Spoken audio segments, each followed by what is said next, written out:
Le marché français est en pleine effervescence face à l'explosion des plateformes chinoises comme Shein et Temu qui bouleversent les équilibres traditionnels.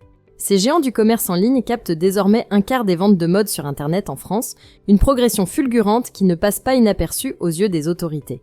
Face à cet afflux massif de colis en provenance de Chine, le gouvernement français prévoit d'annoncer dès mardi 29 avril des mesures concrètes pour encadrer ce phénomène. À travers ces annonces, Bercy souhaite non seulement sensibiliser les consommateurs, mais aussi instaurer une régulation adaptée aux mutations du commerce mondial. En 2024, près de 4,6 milliards de petits colis ont été expédiés vers l'Europe, dont 91% en provenance de Chine.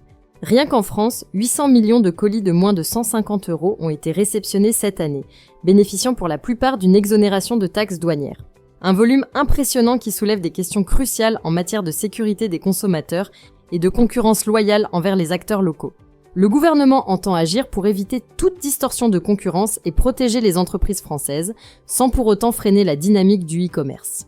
Parmi les pistes envisagées figure la possible remise en question de l'exemption de droits de douane pour les petits colis, bien que cette option nécessite une harmonisation au niveau européen. Les analyses juridiques sont en cours pour évaluer la faisabilité d'une telle réforme. Toutefois, l'objectif affiché n'est pas de rompre avec la Chine, mais d'engager un dialogue constructif pour rééquilibrer les échanges commerciaux.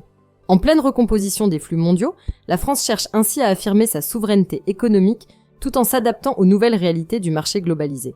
Les annonces de mardi seront donc très attendues, à la fois par les consommateurs, les entreprises locales et les grandes plateformes elles-mêmes, qui observent avec attention les signaux envoyés par l'Europe. Si la vidéo d'aujourd'hui vous a plu, n'oubliez pas de vous abonner pour ne pas manquer nos prochaines vidéos.